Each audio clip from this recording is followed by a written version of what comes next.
Hello and welcome to Talkin' Baseball. The White Sox are chasing history. Let that be the last time we talk about them. Snell, no. Baseball's hot in the streets. Let's talk ball.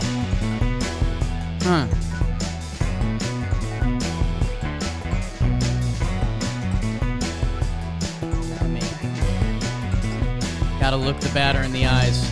Hello and welcome to Talkin' Baseball, presented to you by SeatGeek. Ohtani 30-30, jeez. My name is Jake Storielli. That is Trevor Plouffe, BBD on the mixtape. Hope everyone had a good weekend. I thought it was a great weekend of ball. Dalton noted in our sheet, was this the most competitive weekend of baseball this season? Not sure. I think the White Sox might be able to eliminate that combo instantly, but there was a ton of great baseball going on around the yard. And it was like full tilt summer, kind of like nasty summer. It's hot out. You need some AC, go watch the Olympics, watch the Americans dominate. Speaking of dominant Americans, Trevor, how are you? That's a great intro right there. A dominant American. I'm doing great, Poppy. I agree. The baseball was excellent this weekend. We call them the dog days, but really it's the desperation days. Like teams are like, we could do it still, I think. And like, really they can't, but they're really trying to do it. So I enjoy that. I enjoy some of the call-ups that we've got. Yeah. I enjoy some of the second go-rounds that we're seeing. You mentioned Shohei 30-30. Did you see the homer? Oh, yeah. God. That guy's... So you can't even talk about him. No. Like, what's up with him? Why is he so freaking good? That's why we're That's why we're the best baseball show in the world. We don't talk about Shohei. I'm going to yuck about him a little bit, but it's ridiculous. No Shohei on this program. I'll tell you about Ben Lively with his 10th win for the Guards. A couple Bens will be talking about today. Ooh, bend over. Not that Ben Rice guy. Tampa Bay Rays mixing it up again. Some notes on them. They're playing desperate. Notes on them. They're playing desperate. Who else do we want to get jazzy on? If there's ever been a Rays gone Ray scenario, it's like the last 3 weeks for them. And for me, going back to TPP season, forgot how much cheese I put on the Rays to hit their 84.5 over. So that money was already gone. And now we're back in play. Let's yuck ball. That's what it's all about, people. And because it's Monday, we start with the AL recap, brought to you by T-Mobile. T-Mobile, America's largest 5G network. Trev's a large 5, and for guys like us that we're keeping track of everything around the baseball world, it's a lot. It's daunting. Dalt's on the sheet. Trev's got his Twinkies. We got the Yanks. Otherwise, we're trying to check in. You guys know your team better than us, and T-Mobile knows the 5G coverage game better than anyone.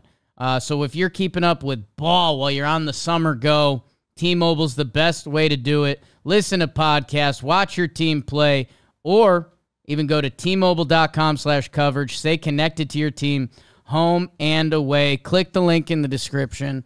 One of T-Mobile's competitors, me and them are on bad terms. I'm going to leave it there. They did not like what Dallas Jake was about, and that's why I'm a T-Mobile man. So let's do some Orioles Guards, the two best teams in the league.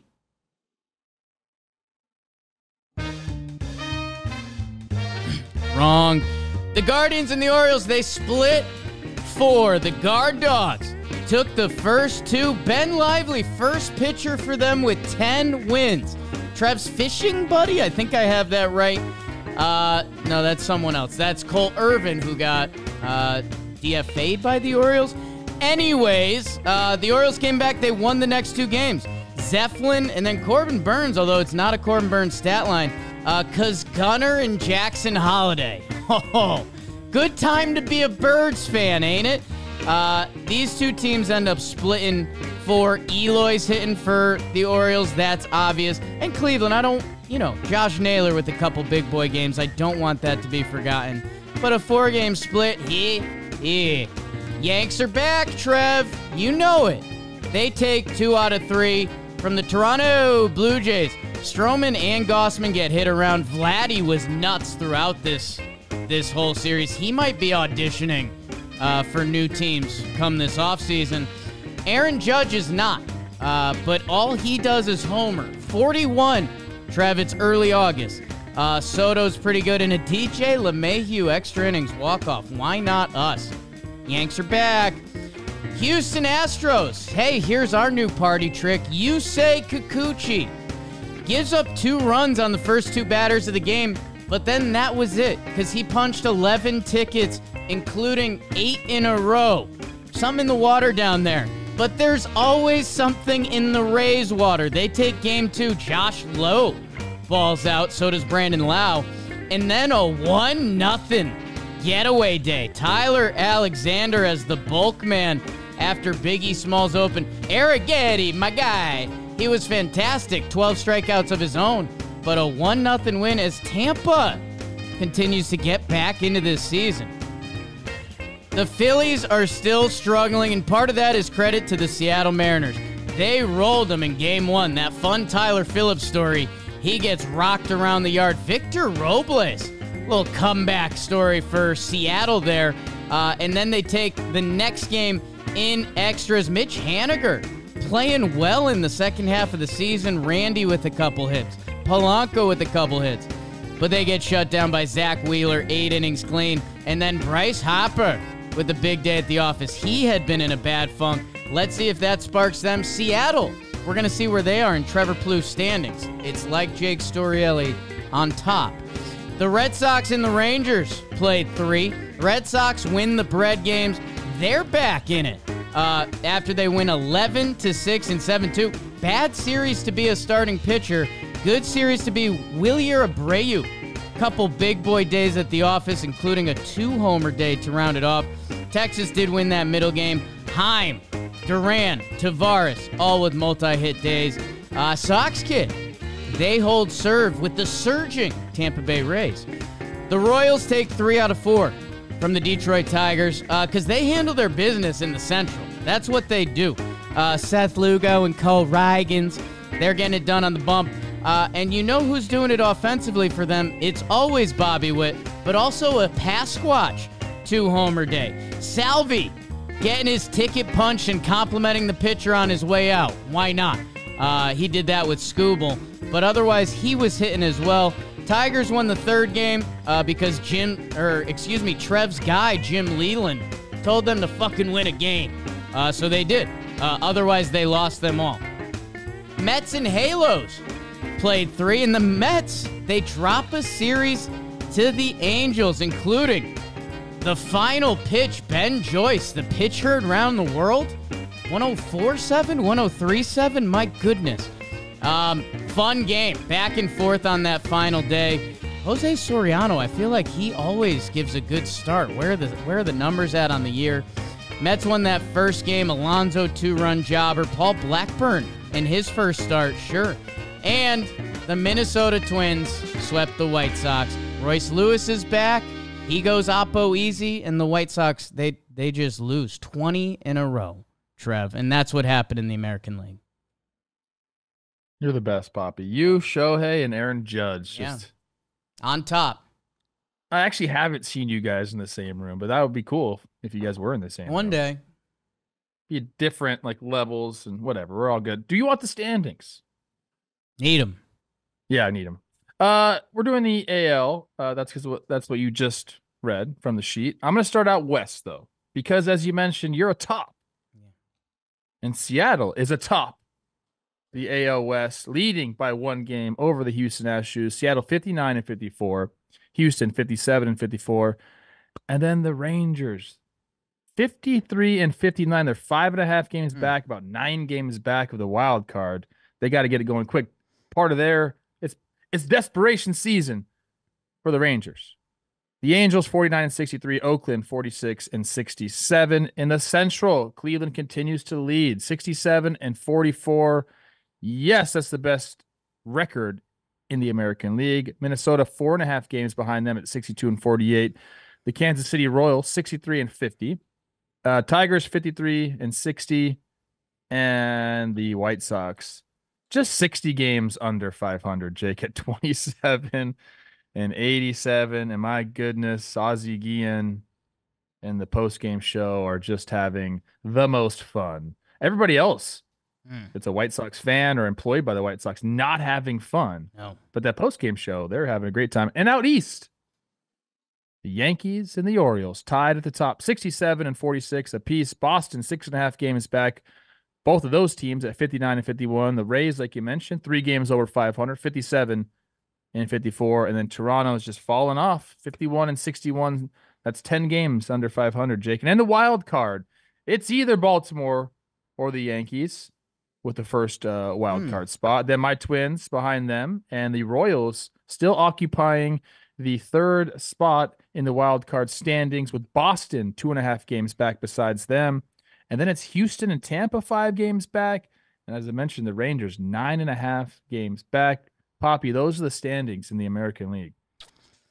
A little bit of, well done. A little bit of distance in that American Starting League. to be. In that American League wild card, right? Yeah, it called dog days for a reason. Let's see if, can Houston or Seattle get hot enough that they'll be in the wild card mix? Will the Rays continue to play a better brand of baseball, or are we going to be looking at Red Sox, Royals, Twins trying to figure out that final wild card spot?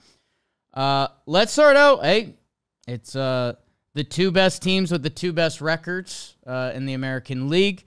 Although the Yanks are right there, just a reminder for everyone, and they're back.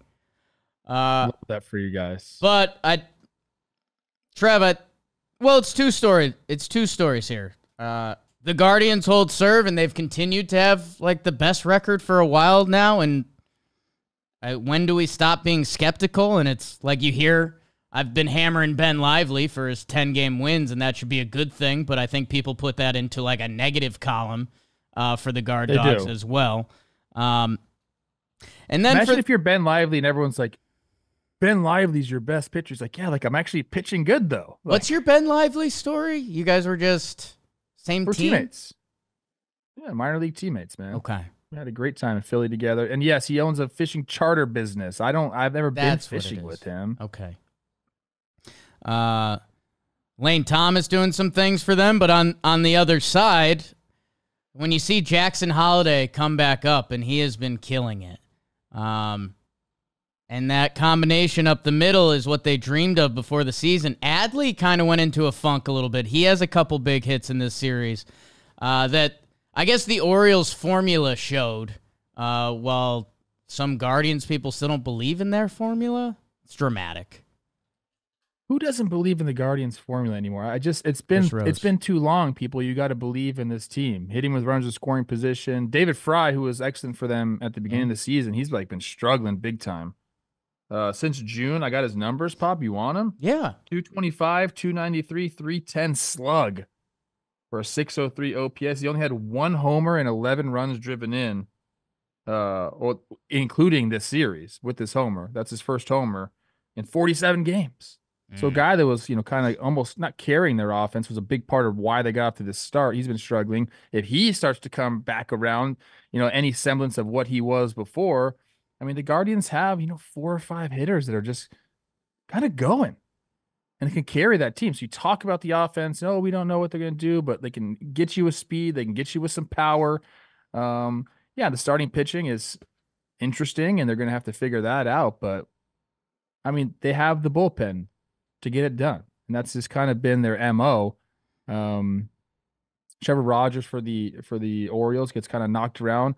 I honestly think, I know that Baltimore's lineup is much longer than the Guardians, but they're kind of facing the same thing with their pitching, not to the extent that the Guardians are. But I would say that if you were to point at one area where the Orioles have maybe a deficiency, it will be like they don't have a huge amount of starting pitching depth, even with the addition of Eflin. So,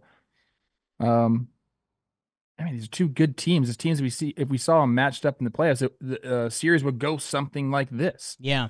Who steps up on the day? And if you're an Orioles fan, yeah, seeing Jackson come up and providing the spark that he's provided, like that's what you're hoping for.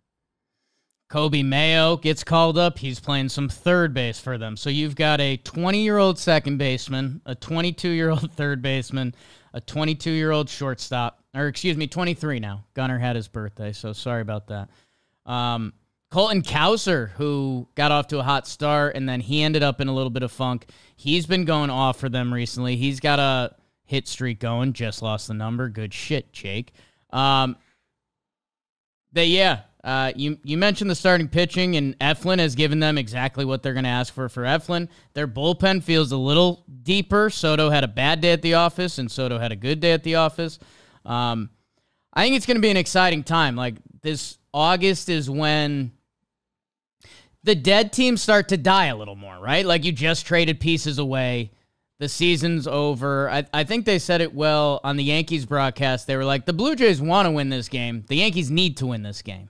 The Yankees' schedule is starting to ease up a little bit. And the Orioles, it feels like they're about to click that. I hope this Baltimore Yankees race becomes like a real AL East race, because to avoid that wild card game, man, I mean, that is, here's 3 games to decide your season, and who are you going to be facing?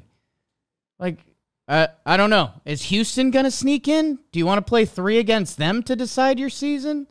So I think that race is about to get a lot of fun, where Cleveland, and they had a 5-game win streak before they end up losing the final 2 games of the series. Oh, your Twins are lurking? I don't know.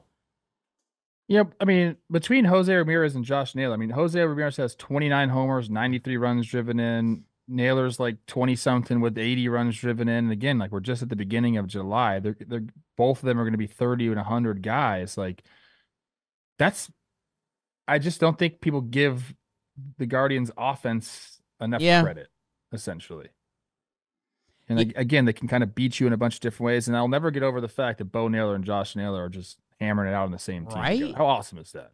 That's sick. Canadians. Also, Eloy, you mentioned Eloy going over and getting knocks. Yeah. He's only 5 for 9 since joining the Orioles, dude.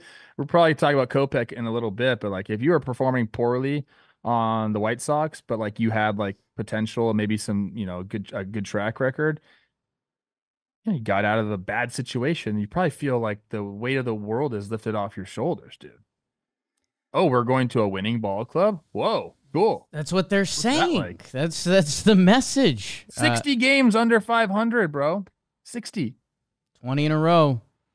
Yeah, I guess the Cleveland question marks are tough just because it's so young. Like, Angel Martinez, who's been playing some center field for them, whether it's Rocchio at short, Bo Naylor, like, it's going to be very interesting to see where these guys are come October, because like we talk about when we do TPPs at the beginning of the season and then we feel like idiots, so many of these teams are dictated by young guys that, like, hey, I know J-Ram's going to be there. I'm pretty sure Naylor and Quan are going to be there. Thomas, let's see, should be. But, like, what are you going to get out of those other guys? And then we always get thrown off by the starting pitching. And right now, Gavin Williams has a couple numbers that are tough. Right now, their rotation's listed as our guy Issa Bibe, Tanner Bybee. Gavin Williams, he actually, I think, exited not too long ago. We got reports that he's going to be okay. I don't think he didn't go on the IL, but he skipped the start. Yeah, they don't have his next start listed. Bybee scratched. Hasn't felt great all year, but he's not concerned. You don't love that. Don't like that at all. Got him feeling like shit, Skip. Yeah.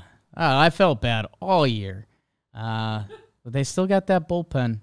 Who do they got coming up? Arizona, who doesn't lose series, and then the Minnesota Twins. No, that's huge. They play, I believe, 7 games against the Twins in August. This is a huge Guardians week. It's huge. Huge. Wow. Okay, Trev.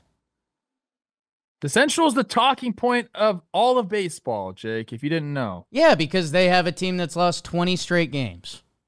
Yeah, exactly. We have everything. The team with the best record and the team with the worst record. Do you want to say anything about the Twins or the White Sox? I mean, Royce Lewis was back and he went oppo easy, which I like seeing that. And the White was Sox big for him because he needed to go oppo. Yeah, I saw him play a few games. He got out of whack in New York. Front hip was firing early. and he needed to go that way to feel it. And he's a freak, man. He really is. He thinks differently than other people. There's those people, like, if you say that about somebody, an athlete, usually, it kind of rings true. Like Kobe Bryant, like, thought different about the game. I'm not comparing them. I'm just saying, like, there are certain people who have mindsets that, like, bad thoughts, like, just don't really enter their head. They just say, like, I'm just better than that. And he's like one of those people that just doesn't. And for a hitter to not think that way is crazy because you fail so much. But he's got that attitude, man. If you can stay on the field, if everyone can just stay on the field, Carlos Correa comes back, it's gonna be good. Last thing I'll say, and I think we're talking about him later. Bailey Ober has been absolutely fantastic. Absolutely fantastic, man. So yeah, I mean, look, the Twins needed this to get Chicago during this 20-game losing streak. But you still got to go take care of business. And they did it against Crochet as well, even though he went 4 innings pitched. It's not taking care of business. Everyone's taking care of that. Yeah, but to sweep is good. That's what the last 2 or 3 is like the last seven teams have done that, right? Yes, they all took care of business against this horrible. This team is. Jake, I've seen him in person a couple different times, and it's tough, man. I feel for him. I really do. Is there anything you can do or say? No. No. You're in that environment, and it's just bad. And it's going to feel good to win that first game after 20. You might even celebrate a little bit, and then people are going to get mad at you for celebrating a victory after you just lost 20 in a row. But you show up to the park, and you're defeated. You're defeated. And there's nothing that a coach can say or you can really do. Someone's just got to absolutely dominate and take a game over. It doesn't seem like they're going to let Crochet do that anymore. I'm assuming they're just going to be really picky with his innings. But somebody's just got to go dominate a game. You got to drive in 6 or 7 runs. You got to DJ LeMahieu it. Like, something's got to happen. 3 games against Oakland coming up for the White Sox, and potentially historic. I think 23 is the record. They're at 20. The AL record's 21. So yeah, it would feel like it'd probably be a nice little morale boost to not make history, to say, like, an argument for the worst team ever. Go win a ball game. Come on, Lou Bob. Let's see. What else in the AL matters at this point? Tampa and Houston. Yep. I mentioned that last game because, man, rewatching that was a thrill. You forget, when you're a baseball nerd, a 1-0 game, that's that good anxiety. That's every pitch that comes in, every play that has to be made. And they get it done. Tyler Alexander has been pitching really well for Tampa recently. And, yeah, I always think the opener is such an instant win or loss. And the fact that he comes in, he has to come in the first inning, which ideally you don't want to do that with your opener. He comes in for our guy John Singleton left on left and gets him with 3 pitches. Like, that's an instant win. And then Arrighetti in Houston, they've been striking people out and kind of getting the pitching, but this series, they end up falling short to the Rays, who are 7 out of 10, and my whole thing going back a month ago was like the names have changed. They had the injury bug pretty good. I mean, you can't really drink any Rays Kool-Aid for the division because the Orioles and Yankees are up there. I guess it's go now because 5 games out. 5 games out right now isn't bad because that can turn to 3, which turns to 1.5. But you need to cut into that league before. You like the math there? You like how I did that? I don't know what you're talking about. I mean, I get what you're talking about. Yeah, I know. I get it, and sometimes I don't. I don't know. 5 on August 5th is fine. 5 on September 1st is not fine. So it's you need to put the gas pedal down now. In the series, number 1, awesome debut, as you mentioned, with Kikuchi, 11 freaking Ks, and everyone's like, oh, yeah, like, I'm going to give an award later about stuff that's obvious, like him coming over and like dealing for the Astros. Just in hindsight, is going to seem so obvious for everybody. They actually win that first game on little like kind of like air and Jordan legging out a freaking or some nice wheels on the base pass. So good for Jordan, just getting it done in different ways. He's mad at everybody else for being so versatile. He's like, I could do that stuff too. On the Rays though, Pop, they've been nuts. 10, they've won 10 of the last 13 series. They've only lost one of them. They split the other two. They've won 11 straight rubber match games. Yeah, that's I saw that. Kind of how you win series. It's kind of how you win series right there. And then, of course, with all the freaking moves and trading away your two, best relievers, a 2.78 ERA since the All-Star break leads the big leagues. And so in the last game, I still don't know how to say this guy's name. Biggie? I think it's Biggie. I think we assumed it would be Bij or something, but it's Biggie. So you get him. And then, you mentioned Tyler Alexander. And then it's Edwin Uceta, Manuel Rodriguez, and then Pete Fairbanks. It's like, not all these guys are in my book, but it doesn't matter because they've come up from AAA and just like started to dominate. And that is what we call Rays going Ray. Like bringing up guys who are just going to be lights out.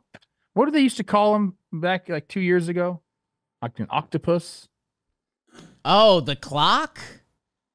Yeah, all the different arm Rays angles. Clock thing? God, was there a graphic shown more? Yeah, just everybody doing that. Yeah, they continue to get the job done, man. I mean, you really can't count the Rays out. You know that. Yeah, for me, they're going to pitch. Taj Bradley has broken out. He won AL Player of the Month, AL Pitcher of the Month. Jeffrey Springs is back there. Yes. Oh, God. What year was that? This is a World Series. I think 20 or 21, yeah. That's such a ridiculous. Their offensive numbers on the year are still down. And I mentioned, dude, Josh Lowe, I think he is a stud. He's on my all like different pop team. Like you see what you think is a fly ball, and it's 20 rows deep. So he's there now. Yandy has to leave via injury. He got off to a really slow start to the season. We'll see if he's okay or not. If the Rays put up a couple runs, and dude, there's something just sick about that team that it's kind of your Corbin Burns effect. Like, yeah, trade everyone away. We got a new layer of guys you don't want to see. Dylan Carlson hadn't homer this year. First 4 at-bats with the Rays. Homer. I want to look up stats because I feel like we should look up people that have gotten traded, hitters that have gotten traded over the last, 5 years. What do they do in their first series with the new teams? I feel like there's this crazy adrenaline spike and this like need or want to, like quote unquote, please your parents, like you want to show the fan base that hey man, I'm the guy. I got traded from Oakland to Tampa. Hit a homer. I was horrible. Hit a homer my first series against Cincy. Thought I was back. I wasn't. I was not back. But the first series, I had all the juice, bro. Yeah. Yeah, you talked about the Rays testosterone or whatever it is. Like, I feel like Chris Morel came over. And, again, he had those first couple homers. He hasn't been electric, but, like... First series. Right. First series juice. There's something with the Rays. I think it's just go do you. Like Chris Morel, I feel like a lot of the talk in Chicago is like, does he have a position? Can he play third base? What? And I feel like the Rays are like, hey, we traded for you. We want you to be you. Go do that. You can see that embodied in Jose Siri any game they play. And maybe that's Dylan Carlson, seeing he had no homers in St. Louis this year. Talented switch hitter, a guy that, I remember when he first got called up, they were slotting him in the 3-hole. And, like, they gave him, you can always tell by a prospect, this is a little dumb, but what number you get? Like, they thought Dylan was going to be in the club for a while. And I wonder if the Rays go sicko mode on them. Houston, Justin Verlander throwing a bullpen. He says he's going to do 2 rehab starts. super interested to see the next storyline with them because, like I said, with them in Houston or with Houston and Seattle, it's currently looking like one team's going to win the division and one team's not going to make the dance, unless they can chip into that big lead. Which, while we're there, Seattle, they hold serve. I know the Phillies are struggling right now, but that's none of their business. They'll see if the Phillies can break out in that last game. But Brian Wu with 7 shut piece. And they're getting offensive contribution, which is the name of the game for the Mariners. Yeah, I mean, this is, if you're a Mariners fan, this series has to feel like so good and relieving. You know, the first game, it's Luke Raley, the homer was massive. Yeah. Third deck, I haven't seen, honestly, I don't know how many balls have gone up there. I haven't seen a ton. 7th player to reach the upper deck. Stats. Sheesh. Is that on the sheet? I need to look at our sheet more. I like write my own notes, and they're all just on the sheet. I can probably just look at the sheet. Yeah. Need to figure that one out. Had a boy. Massive homer. Justin Turner hits the guy in the head for a grand slam. So you have, a guy that's an awesome video, by the way. I feel bad for the guy, but also, like, what are you doing? Like, you're at the game. Homer coming your way. That's why I bring a glove, people. Yeah. I could have been next to him and just saved them. I'm Team Glove. You've persuaded me. See, here's the thing. I'm going to the game today. Phillies, Dodgers. I don't think can I bring my glove like on the field? Or is that like if I'm on the field, that's kind of No, you're good. You played. Have a little catch with someone. What's up? What's up? You have one back and forth with Trey. Play catch with a kid. If me and Trey just toss the ball back and forth, it's just over. What's over? Oh, you won't be able to say anything to me. Don't Anyways, so yeah. Second game, you come back from a 5-0 deficit, and Mitch Haniger is starting to go since the All-Star break. These are all very welcome things for Seattle fans. Like, yes, this is what baseball's supposed to look like. Early on in the season, a 5-0 deficit for the Mariners was death. It's done. Game's over. You bring in JT, you bring in Randy, you tell the fellas, hey, look here, we got you some guys. Like, let's go. It's our time. We got this pitching staff. Let's get it. It's got to feel really good. Then you get Wheelered the last day. That's fine. People get Wheelered. It's not a big deal. You win the series against the Phillies and you start to go. I'm very happy for Mariners fans. Haniger, 965 OPS since the All-Star break. Also, 7 walk-offs tied with Jim Presley for the most in franchise history. Okay. It does seem like he gets a lot of walk-off hits. Isn't that funny? It popped up, and maybe we'll jump over to my Yanks quick. Jazz Chisholm doesn't have a walk-off hit yet. He'll get one soon. Yanks beat Toronto. That last game was pretty brutal. Hour 45 rain delay in the 8th inning on getaway day. You hate to see that. Tied, had to finish it. Stroman got rocked in the first game. Aaron Judge, it's like the Ohtani stuff we joked about before the show. It's almost like we shouldn't talk about him because I don't. Well, we're not going to talk about him because they're just going to walk him now. Is that going to be the strategy going forward? Kind of sucks. It should. Teams should have no shame in it. I think the part with Schneider that was a little weird is, the Blue Jays season is heading out of the window a little bit. It's out of the window, bro. They're 10 games under 500. Okay, I came in gentle because I didn't know if you'd be mad about me going the other way. What is first of all, what is out of the window? No idea. Second of all, no clue. What is 500? Is that like a win now? I don't even know if they want that, right? Like they sold. Like where you can't tank anymore. That's I guess like there was one time I think it was 2 out. Was it 2 outs, bases empty? I think yes. I know the very first time they did it with the bases empty was 2 outs, bases empty, and they were already down 3 or 4. They're down 4. They were down 4, and they walked in with 2 outs, bases empty. Yeah. I mean, look, if you're like other times they did it in that context made a little more sense, but like you're mad, but you're also like I'm that guy. There's times it's a sign of respect. Yes, there are times you should not pitch to Aaron Judge, and I think teams should come in and pitchers should put their pride away for a little bit. the interesting thing is Austin Wells has been hitting behind him. Rookie lefty catcher who's been hot lately, and his numbers from cleanup are great. So as long as that continues. But do you flop Soto and Judge if this continues? You just can't do that? No. The season those two are currently having, you got to leave that lineup. Boone's in on that. I am too. I think baseball people are. I thought Boone was out against keeping the same lineup. Now he's in on it? He was until we brought it to their... Well, I also think the Yankees were trying to outsmart lineups because they didn't have Juan Soto and Aaron Judge. Now that you have those two...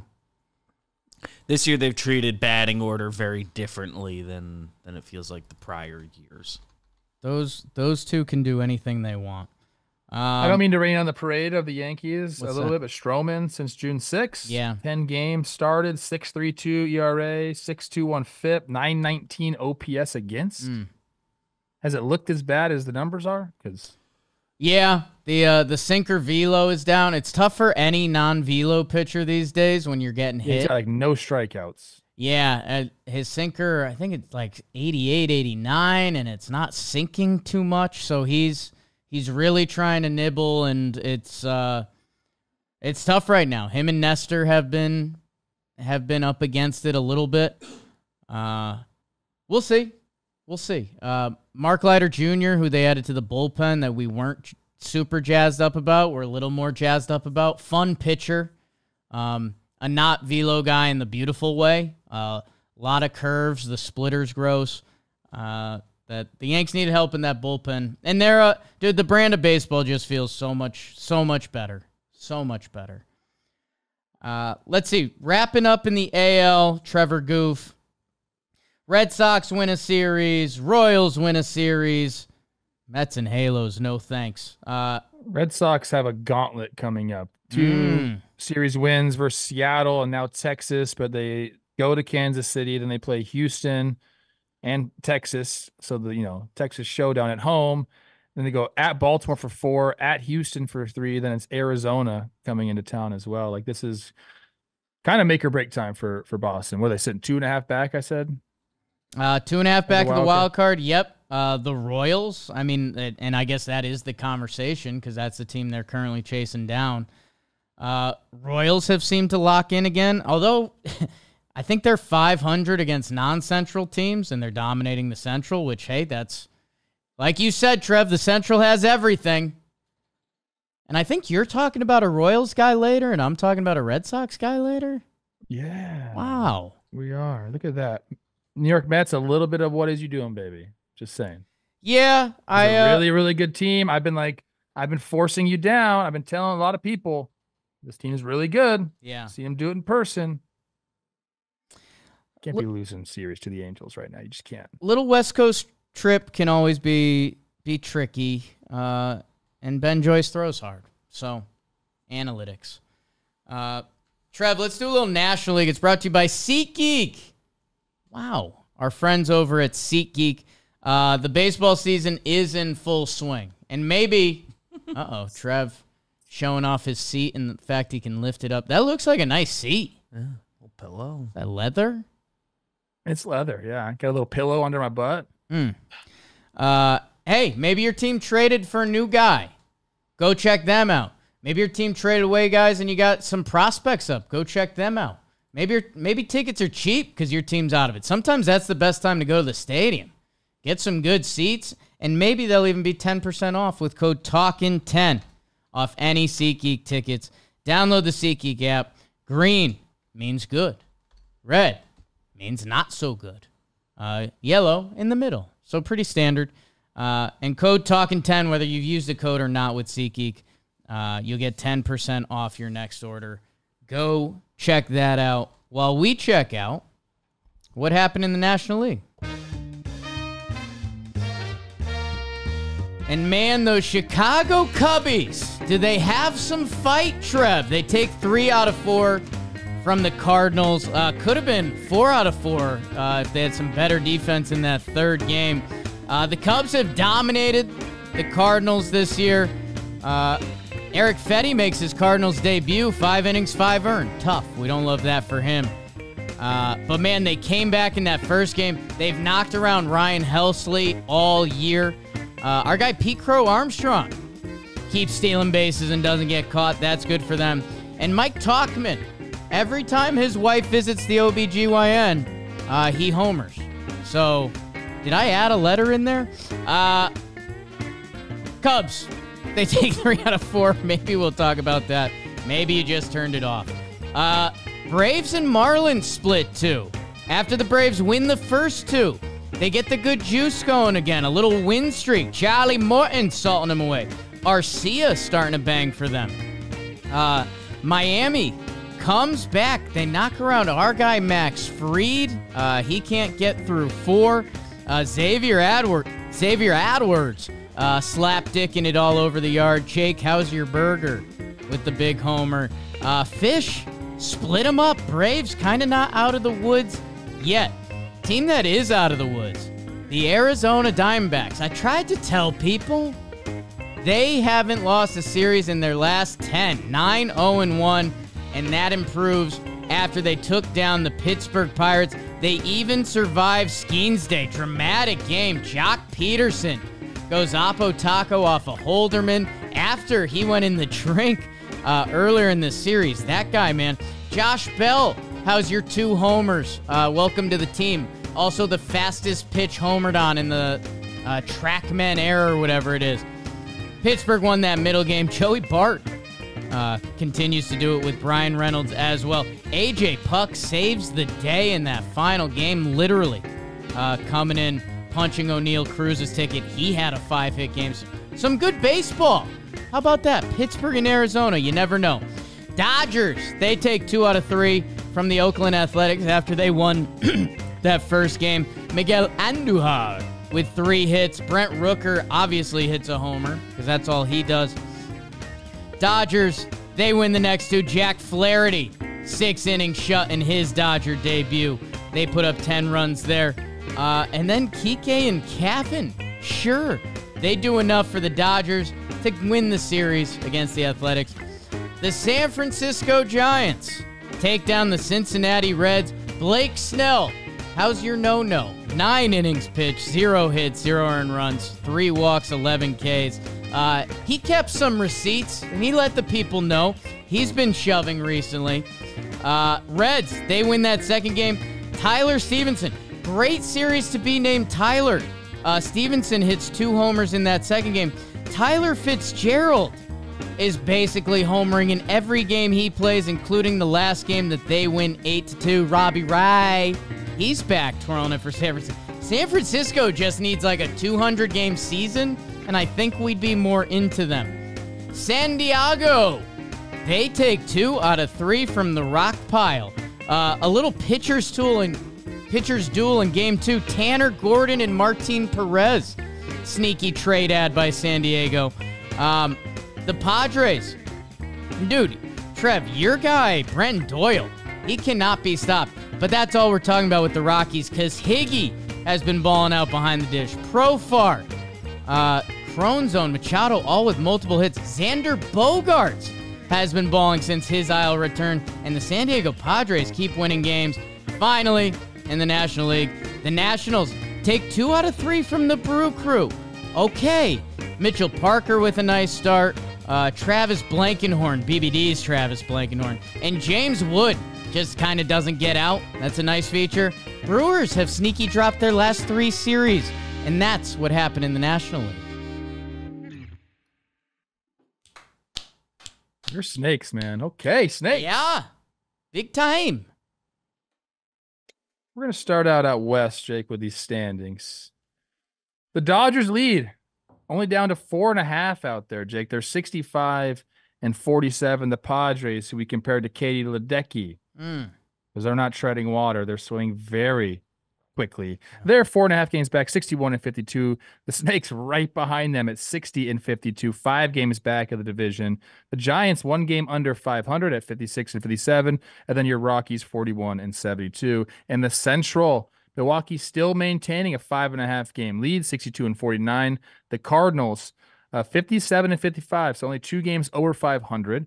The Pirates 1 game over at 56 and 55. And then the Cubs and Cincy. And man, I think the Cubs and Cincy were like maybe our favorites to win the division at the beginning of the year. I know it was a big discussion. We didn't really know what was going to happen, but they were definitely supposed to be there. Cubs 55 and 59, 8.5 games back. And Cincinnati 53 and 58, 9 games back. Some talent on those rosters, but just not getting the job done. And then out east, Philadelphia 66 and 45. They have a 6-game lead, Jake, over the Atlanta Braves, who are 60 and 51. The Mets 5 games over 500 at 58 and 53. And then the Nats, they were a fun story. I told you they were going to be fun to watch this year, but things have gone south for them. 51 and 61, 10 games under 500. And Miami 42 and 70 with, I believe that's the worst record in the National League, just right below the Padres. Or excuse me, the Rockies. In the wild card, Atlanta holding the top spot. They're a half game up on the Padres, who are a half game up on the Diamondbacks. So the NL West has 3 teams currently in the playoffs. And there has been some separation there in the wild card as well. The Mets only a game and a half back, but then it's St. Louis 3, Pittsburgh 3.5, Giants 4.5, Cubs and Cincy 6.5 games back, respectively. And Jake, those are the standings in the National League. Trevor, thank you. Thank you for all you do, including wearing that. Thanks, bro. That JM tie-dye shirt today. I haven't worn mine. Should I wear it to the game? Ooh, you're a tie-dye. You can. I'm either wearing this one or I'm wearing the John Boy Media with like the baseball that's like a person shirt. Oh, okay.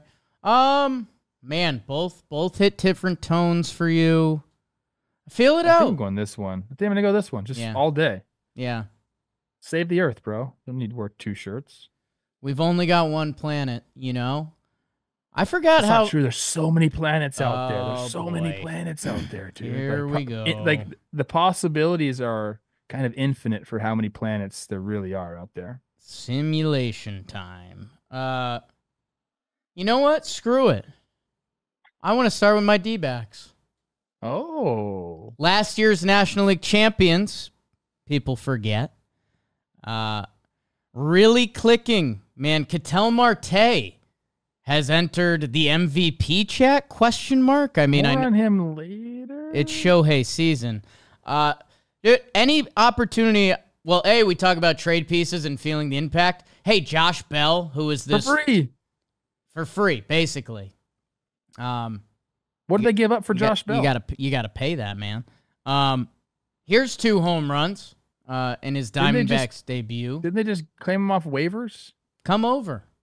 We'll have you. Including off of Chappie, which was the fastest pitch homered off of in the StatCast era. It's a player to be named later. I'm sorry. Thank you. Since pitch tracking data. Data or data? And then, dude, I get frustrated. I've been doing it on this show. Jock Peterson should have had a higher bidded free agency. And I guess maybe he will this time. He has a mutual option for $14 million. But you go look at guys' OPSs around the league, and Jock Peterson starts getting into rare air. And he hits one into the drink, which I believe he was the 50th player to do that. And then he goes Oppo Taco off of Colin Holderman, who's one of the better setup guys in the league. He has been struggling recently. A 931 OPS for Jock. The snakes are clicking. There's some different butter knife stats that you can snake up. I think since Perdomo's been back, their record's really good, which again, it's a piece of the pie, but them and the Padres are like the 2 sexiest teams in the National League for the past, 3 weeks, month. Yeah, they've been really, really good. And it just an example of what they can do in the first inning of the first game. Carroll inside the park, Little League homer. Yeah. So he's got a triple, runs it down, and then back to back to back. That's what we're doing. I don't know if you read that. It wasn't really paying attention to you, but it's the most total bases from the first 4 hitters like ever. I mean, it's got to be, right? Well, there's 3, 4, 4, 4. So Pretty awesome. We've got room for one more. Yeah, room for one more. Wow. Yeah, it's 15 out of 16 possible total bases they had in the first 4. Where's my notes? Oh, great battle for the Pirates to actually come back, and then it's the Josh Bell homer against Aroldis, which is awesome because it's both sides of the plate. Oppo homer, it's a pretty thing when you pick up a guy for nothing and he comes over and provides middle of the order offense because hey, you just lost your guy, Christian Walker, who was a big part of your team, and you just get this guy off the scrap pile and he's filling in beautifully. Like what are we doing here, man? And it's amazing. He did that when he joined the Marlins. Why didn't Houston needs a first baseman? Shout out John Singleton, but you can platoon. Where were they at? There's a bunch of guys that needed first baseman. Was Arizona just higher on the pecking order? Is that how it works, right? With the waivers? I mean, it's supposed to. Ooh, there is some weird ALNL stuff, right? Remember, we got into the weeds with this one. I now forget if the opposite league gets first crack, but they that's what it was. Did trade something for him, so that superseded all the waiver stuff. So maybe they would have been willing to just take him. No, you have to claim, and then you have a period of time to work out a deal. You don't just claim them and you get them. So I think if I don't you know trade, I don't know the way the waiver. I think they could still because it do lands as a trade. trade. They don't technically waiver snack him. It's a trade. Anyone could have traded. You claim him, and then you have a period of time to work out a trade to keep him. I don't think so, because they can actually take him back off of waivers if they wanted to. We're gonna get our front office. I don't know the logistics of who. It used to be worst record down. I don't know if it's the same way, which would mean that the Diamondbacks probably would have first go. I just read the standings. Get in the comments. Whatever. The fact that they got him and he's producing is awesome for the Snakes. Not that they really needed it. We're gonna have that waiver deadline again. That'll be fun. Yeah, I mean Kevin Pillar making diving catches for the Angels. It's what? Yeah. And then for the Snakes to win that last game, a huge deficit. They decided to pitch to Peterson instead of bringing in a lefty. Maybe having Lovello make a move there, and Jock hits the homer. These are massive games. We talk about desperation. August. The Snakes are feeling great. I don't think it's desperation for them. I just think that they're hitting their stride. For the Pirates, I think it is desperation time. They got to start going. But man, it's just been I'm going to do an award later about things that are obvious, like the Snakes getting going in the second half once they started to get healthy, and it's kind of obvious. Once Corbin Carroll started going a little bit, he hasn't even really done what he needs to do. If he starts going crazy, then watch out. I think we got our guy Erod coming back, a big Guardian series. So, yeah, I mean, Trev, I don't know Happy Flight Watch and how much it matters, but winning your 6th straight series, not having lost a series out of 10, and surviving a Skeens day, getaway day, I mean, that feels like a happy flight. I also want to give a shout out to one Pittsburgh Pirate because this guy gets no love, and I saw him pitch in person, and I was like, this guy's freaking good. It's Luis Ortiz. Okay. He kind of got banged up in this game, but then he settled down. Go look at the numbers on the year, dude. He's he'll spot start. They'll do openers for him, whatever it is. He kind of pitches in a bunch of different capacities. He even has a save on the year, but 3.21 ERA. Yeah. He's got the stuff, man. He really, really has the stuff. It's location based for him when he starts to go awry a little bit. But he can be a guy. And he gets, obviously, they have 3 guys ahead of him, maybe even 4 guys ahead of him that, you talk about. But this guy has big time potential. 25 years old. Just throwing that out there. I think he gets hurt a little bit. We did this. There was another Luis Ortiz that got caught up a couple years ago that wasn't that good. Or he's still around the league. He got called up by the Phillies this year once and got hit. So that's tough. It's hard to click on this Luis Ortiz. You can't even find his stat page on Savant. That's how under the radar this guy is. So just remember who told you about him first. This guy could be a starter for them next year, and you're looking up and he's like, their fourth starter or fifth starter has a 2 ERA. He's an all-star? He has that stuff, people. These Pirates can pitch, bro. You mentioned you can find him by Luis L. Ortiz. You can get to his savant. That's a tough. Thank you. I've been trying to get to it because I need that. What's tough it look middle like? initial for. A I was pitcher. surprised it worked. Can't have that. Thank you. Speaking of desperation, the Cardinals and the Cubs played 4. That ends up on Sunday Night Baseball. Nice series for the Cubbies. They let me see if I can find the numbers here. But they have beat down on the Cardinals this year. If there's a go time from any of the Central teams that I'll be honest, I've written off, that they are 4th win in 5 games. Justin Steele with a good start. Like I said, your guy PCA is doing some stolen base stuff. And then as we're doing all the trade follow-up stuff, and I should have met IKF with Pittsburgh, gave them a couple nice swings the other day. Fetty gets his first Cardinal start, 5 innings, 5 earned. That's his season high. So that's a bad feeling. And I don't know. It feels like they have Helsley's number, which that's got to be a bad feeling when you normally, your guy, you're giving the ball. Well, depends what side you're on. If you're on the Cubs side and you think you've got that in the chamber, that feels pretty good. Well, okay. How did we get this note about Mike Talkin and his wife? It's analytics, man. I think he talked about it. Okay. Yeah, he brought it up. That wasn't me just on the beat there. Cubs in desperation days, 16-11 since July 4th. They've had some good series as of late. They beat Kansas City on the road. They swept Baltimore. Now they take 3 or 4 from the Cardinals. Like, is it a little? What's that saying? Too little, too late. A little too little, too late. A little too little. You don't need the first little. Ian Happ has to get out of the last game because he hurt his shoulder jumping into the brick wall that you have in Wrigley.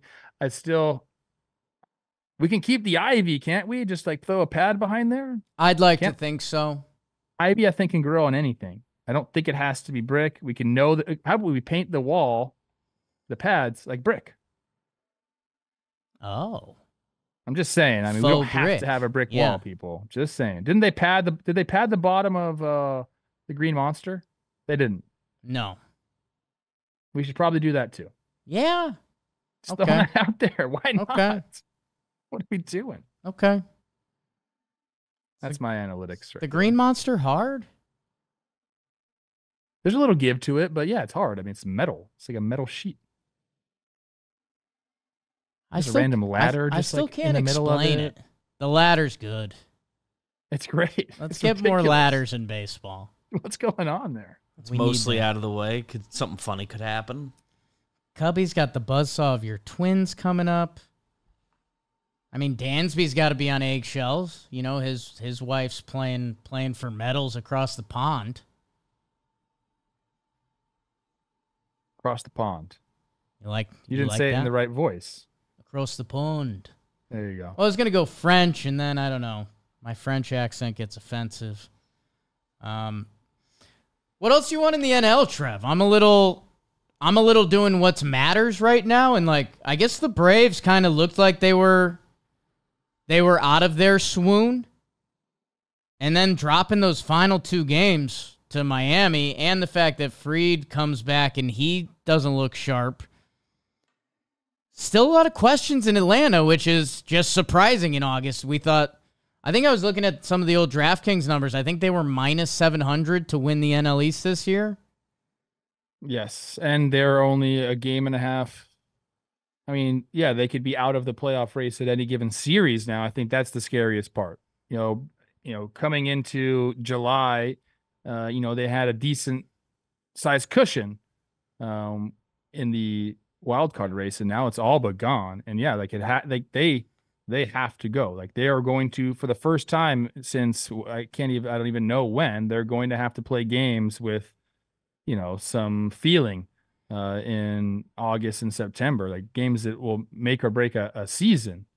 I mean, I'm trying to think of when's the last time the Braves had to really sweat out September. Yeah, I mean, they caught the Mets in... But they were going to make the wild card. Right. Like they were just... They weren't sweating. They were just hunting. They weren't sweating. Yeah, they were hunting. So it's been a while for them to be in this position. And it could be good for them. Hasn't been a lot of date my daughter this year. That Braves offense, man. You're taking her away because they've been struggling at the plate a little bit? Well, you mentioned when you put together your list, everything's a factor.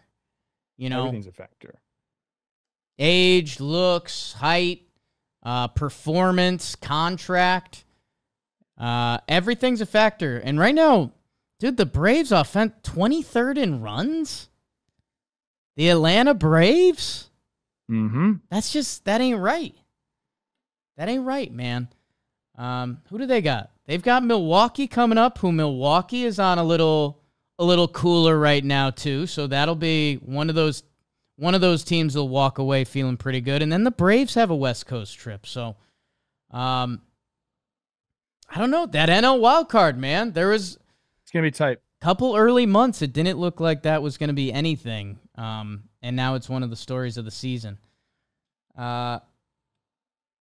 I want to talk about Giants, but I want to talk about that one guy. You will. I will. Anything else here, Trev? Do we keep it boot scooting? I think, Dodgers and Padres take care of business. Yeah. I'm hoping that race gets a little bit closer. That'd be a lot of fun. San Diego 4.5 games back. I don't know how many games they have left against the Dodgers. I'm going right now. He's gonna find that out. Hey, don't leave the snakes in that convo, bro. I agreed. I'm just 3 games set at the end. I remember that the Padres have on the road in LA, and then they end with the Snakes. It'll be really fun end to the season. NL West? Erod.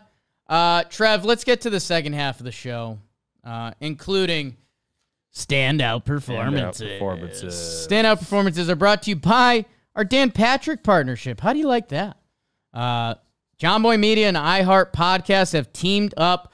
2 of your favorite John Boy Media shows can be found over at the Dan Patrick Show.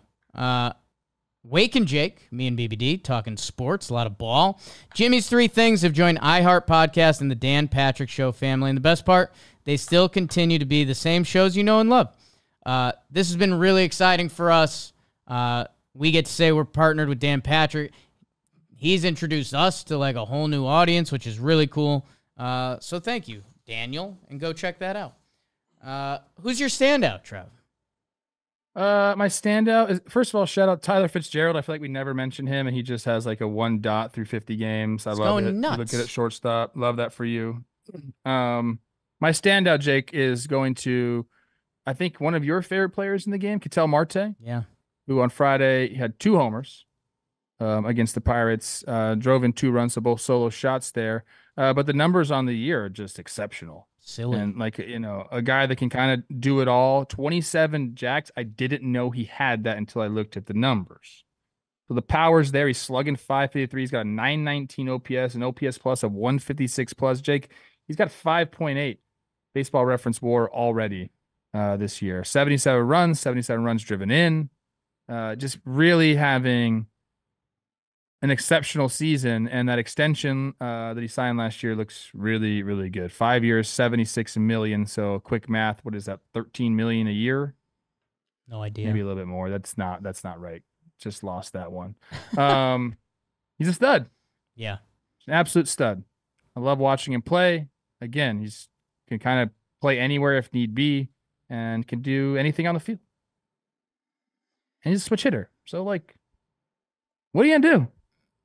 He's been one of the best players in the National League. The WAR is starting to get up there. And again, what could turn into a fun conversation down the stretch, if one of these position players ends up with 8 or 9 WAR and Shohei can't get there because he is hitting only, I don't know. It could lead to an interesting MVP conversation. The Shohei story, I think he still heads above it. He's 30-30 right now. My God. 33 homers and 31 stolen bases. I don't know. Especially depending on how the Dodgers season finishes. Will any of these NL West teams hunt them down? And then if Ketel Marte balls out, he ends up with a higher WAR, and the Snakes are near or around the Dodgers, it should be more of a conversation than it probably will be. I don't want to do this, but Seattle, who traded him away early on in his career, would really have liked to have him at second base right now. I'm just saying. I know it doesn't work that way. We can't go down that road. It was a long time ago. It was 8 years ago. Extensions. Come on. Just saying. No way. Gene Segura had a couple of nice years for Seattle. Sure did. Nice career. That's fine. He did have a nice career. Haniger first round they loved. Trev, I'm going to Blake Snell. Giants fans, sorry. We got through your series quick, and I'm glad you mentioned Tyler Fitzgerald because he's just going insane. Just a one-dotting shortstop. Where are you from? Late night Lamont in the afternoon. Matt Chapman making game-saving bare hands. But I'm talking about Blake Snell, who, man, it would have been really interesting to see if this start happened a week earlier. Blake Snell, no-hitter, 9 innings, 0 hits, 3 walks, 11 Ks. He heard everyone talking about he doesn't go into the 8th or 9th inning. He does that. He was in our comments fighting people about the new NCAA football game. He likes what he likes. Hello, my apologies. The software glitched on me. You have missed one sentence. The next sentence, Jake says, is Blake Snell's been better in the second half of his career every season. Back to Jake. Every year. Not 1 year was there he had 1 7-earned run game and that screwed up his ERA. Every year. And Blake Snell, since he's come off of the IL, July 9th, 5 starts, 33 innings pitched, 41 strikeouts, a 0.55 ERA. This was a guy that got involved in trade rumors. Supposedly the big boys were in because Snell does have a big boy contract, and it would have been very interesting. He has a $30 million player option that everyone assumed because Snell was injured this year and not performing well, that Snell was going to pick up his player option and be back. If Snell keeps cruising to the finish line, that could be off the table. Or, Trev, we talk about trades and agents and how you could figure stuff out. I wonder if Snell's agent had agreed for him to opt in to next year, which again, about a week ago seemed very in play, if not the standard. If he could be pitching on a different contender right now, but he's still in San Francisco. He's mowing people down.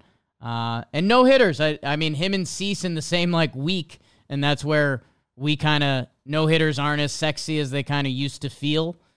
They're still sexy. But Snell's sexy. It's sexy. 113 pitches. Had to face Elliot LaCruz for the last out. Get some, I believe, on an 0-0 fastball to fly out. Love this post game. Love everything about it. Love that the Giants, have, Logan Webb goes 9 shutout too. Like it seems to me like the Giants have a team that can win, but they just don't win enough. Like they are a straight up 500 ball club. Like the months have proven that. They've had a few months where they've been a few games over 500 and a few months where they've been a few games under 500. They are just straight in the middle, man. And I don't know what they can do to separate themselves. I don't know what it is. I mean, get healthy. You can say that about every single team. Every time we mention somebody's health, right, all 29 other teams are like, well, our team also went through injuries, and they're right. Like every team deals with injuries. I guess some more than others, but this Giants team to me is like, I don't know what it is. Like what can put them over the hump? And it is probably too little too late. I think they're 4.5 games back of a wild card spot now, so they could go on a heater and get it done. But I don't know what the difference would be. You have a guy like Tyler Fitzgerald coming up and doing what he's done, through 50 games. Like that should be something that puts you over the hump, but it's just, they can't win enough baseball games.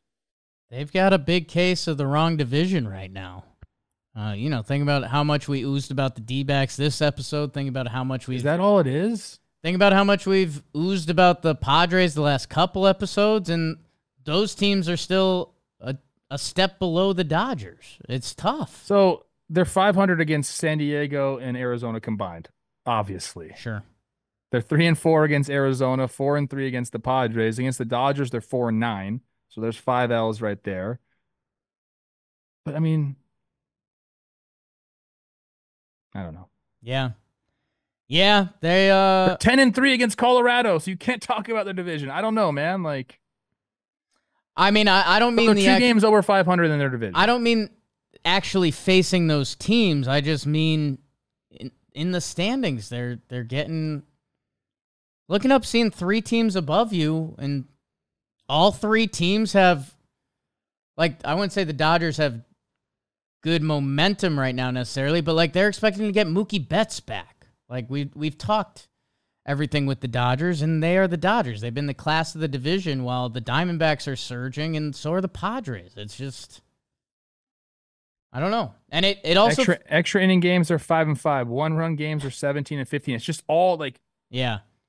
Have something you excel at. And maybe it's going to be their pitching the second half. Like you said, Webb, Snell, Ray, Harrison, Hayden, show me your bird song. I mean, go nuts, Giants. Make us talk about you because we want to.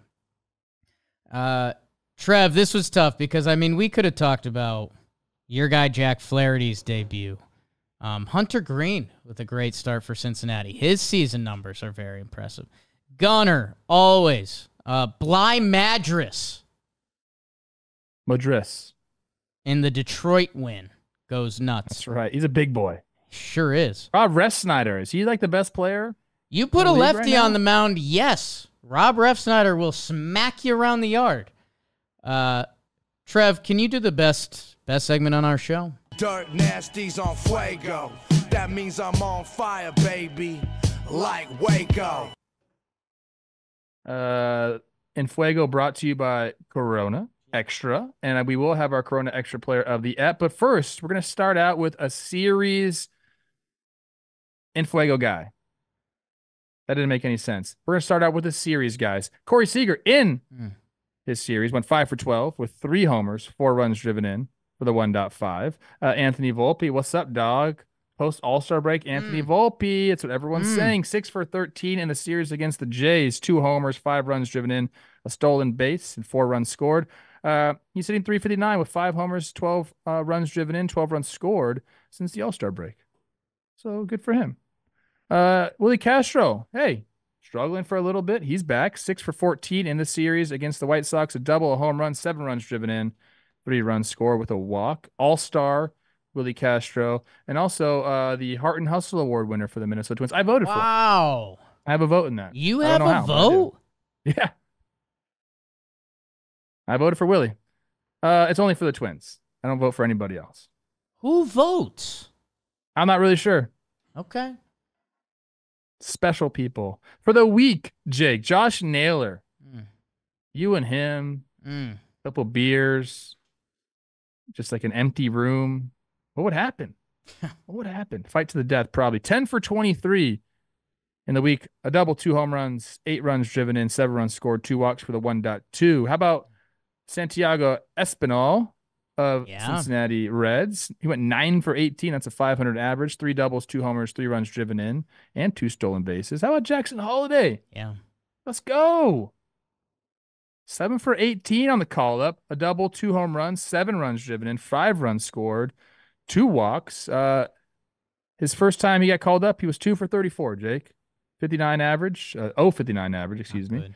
With a 170 OPS. He had 2 singles, 18 strikeouts over 10 games. This time around, he's looking a little bit more comfortable out there, Jake. You got to love that. And for the 2 weeks, I mentioned this guy before, Bailey freaking Ober has been absolutely nasty. 3 games started, 22 innings pitched, only 7 hits, 4 earned runs, 22 Ks for the 164.55 whip over his last 8 starts. He's 6-1, 55 and a third innings pitched for a 195 and a .74 whip, 63 Ks. His .74 whip in that span is the best in Major League Baseball, and his 6 wins are tied for the most in Major League Baseball. He's been a weapon. There's been a talk. Will he start game 1 of a playoff series over a Pablo or a Joe Ryan? We don't know yet. Don't know yet. And last, before we get to our Corona Extra player of the ebb, Andrew Nardi, a pitcher that the Marlins didn't ship out, probably should have. 6 games, 4 holds, 6 innings pitched, 0 hits, 0 earned runs, 12 Ks in those 6 innings, and only 3 walks. That's a 0 ERA and a .5 whip. And now, for that guy that just did a little extra. Kansas City first baseman Vinny Pasquantino. Yes. 21 for 55 over the last 2 weeks. 2 doubles, 4 homers, 16 runs driven in, 8 runs scored for a 1.05. He said, Trev, why are you giving this guy your Corona Extra player of the ep? Is it just because one time Jake didn't know who he was and now have a funny relationship? No, it's not. It's not why I'm doing it. He's one of the best hitters with runners in scoring position in 2024. He's got 66 runs driven in with runners in scoring position. It's the most in Major League Baseball. He's hitting .360 with runners in scoring position. It's the 4th best in baseball. It's been a big reason why teams like the Royals and the Guardians have been able to maintain their record, because they hit with runners in scoring position. You have to have guys that do it, and Vinny has been that guy for the Royals. So he gets our Corona Extra player of the year. Snaps for Vinny. I love Vinny P. Most RBI with runners in scoring position. That's well, Bobby Witt. Thank you for your legs, player. Yeah, that also helps. Thank you to Corona. Make sure you guys get yours at ordercorona.com. 21 plus. Relax responsibly. Corona Extra beer, imported by Crown Imports. There's a link in the description. It's Corona, people. I had a discussion with Brian Dozier one time. He scored 100 runs, and I was, hitting like 3rd or 4th in the lineup at the time. I said, "Hey, Dozier, you're welcome. You scored 100 runs. Like, I've been driving you in." He goes, "No, you're welcome. I'm getting on base, and you're driving me in, so you get those runs driven in." I'm like, "Who's right in this situation?" Think about it. Think about it. I try not to get in between you and Dozier. Vinny P going nuts in the second half. I love it. And dude, good for him. I mean, tough baseball injury. He's back. The Royals have made us look like fools. That they are in the playoff picture right now, and man, they added at the deadline. Who do they got coming up? Ooh, big Boston series. Okay, little playoff baseball. That was kind of Snakes Pirates. That final inning. AJ Puck comes in to clean up the mess. The guy they just traded for. Big series for both these teams fighting for the wild card. Boston and KC. All right. Let's find out. Let's find out. Amazing stuff, Trevor. Glad the Nightmare Bailey Ober got brought up. The IL report, high and tight. We like that. Placed on the IL, things of notes around the league. Luis Rengifo, who a lot of teams want around the deadline. He goes to the IL. Drew Thorpe, the Torpedo. Been pitching decently for the White Sox. Mad Max Scherzer for Texas. Michael Ciani for St. Louis, covering ground. He had a hot streak, too. Gregory Santos in Seattle's bullpen. Forget if I mentioned that. Their bullpen's been getting hit just a little bit recently. One of their strengths. Returning from the IL, Max Fried. We mentioned that. IKF for a new team. Parker Meadows. Supposed to be part of the young core for Detroit. Finish up your season strong, kid. Let's finish up this show strong and start everyone's week. Awards!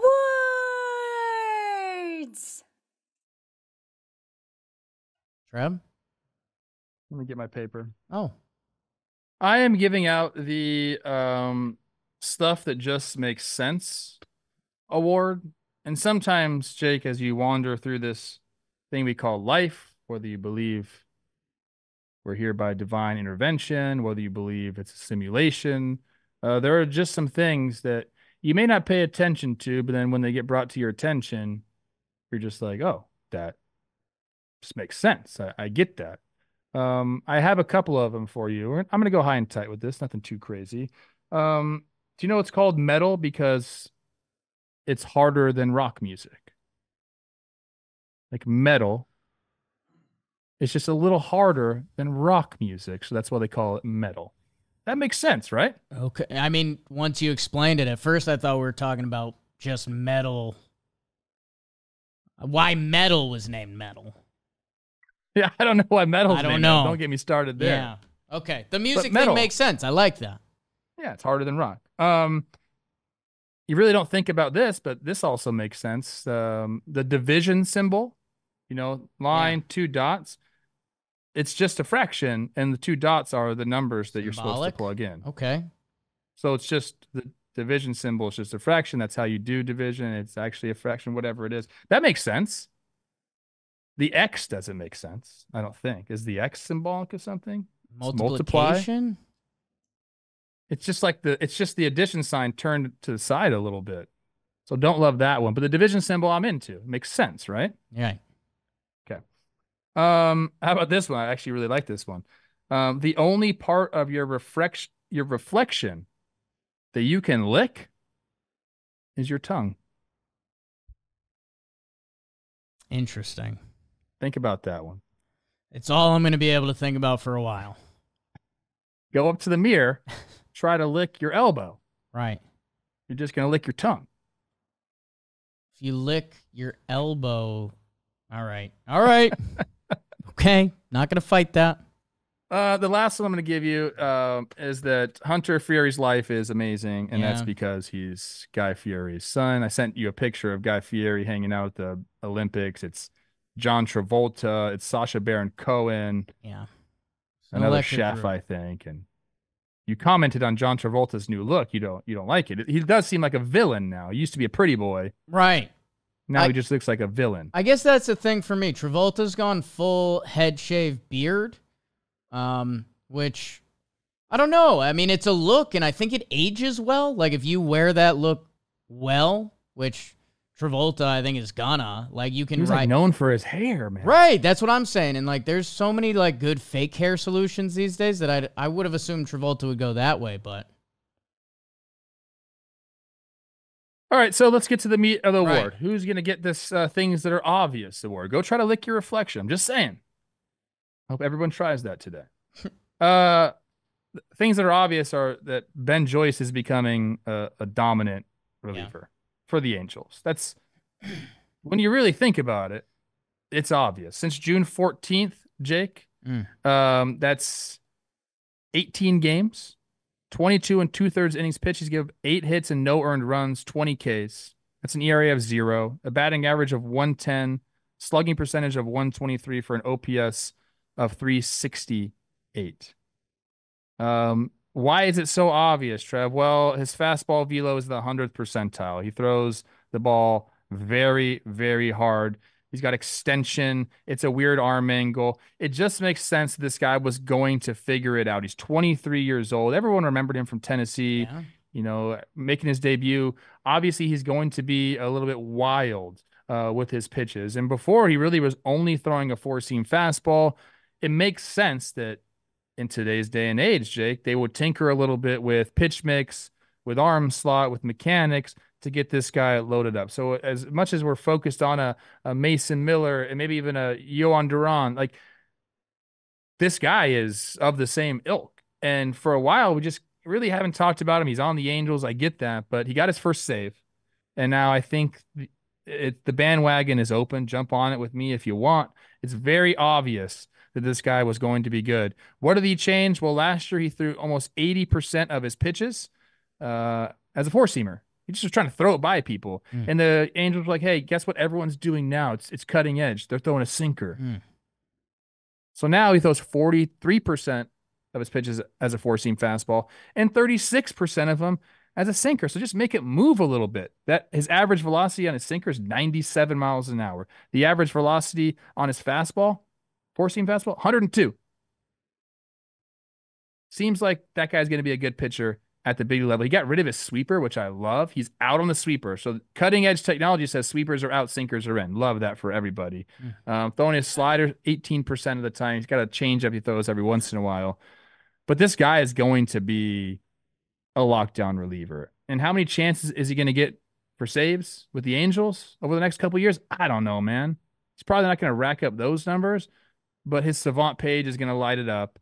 He'll probably be an all-star at some point, and it's just really obvious when you kind of just think about his arsenal and what he brings to the table. So he gets my stuff that just makes sense award.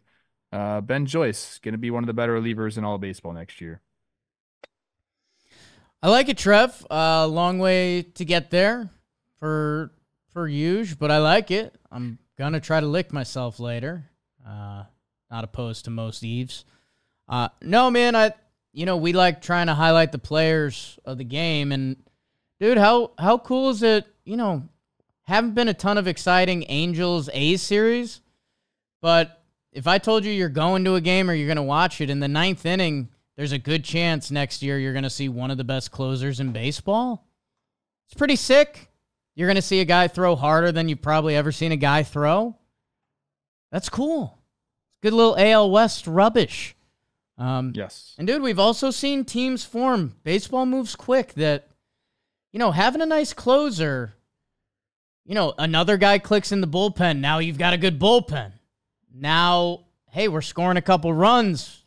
We're up in the 5th. We're winning games. I don't know if either of those franchises will be feeling that soon, but pretty cool what they've got going on in the back end. Ben Joyce. I mean, the Angels did have a good closer until the deadline. It still didn't really make a difference. But I know what you're saying. Stack those guys up on top of each other instead of trading them. And you kind of have what the Cleveland Guardians have done all year. Draft all pitchers. They did that. They did that. Was he part of that draft? He might have been that one.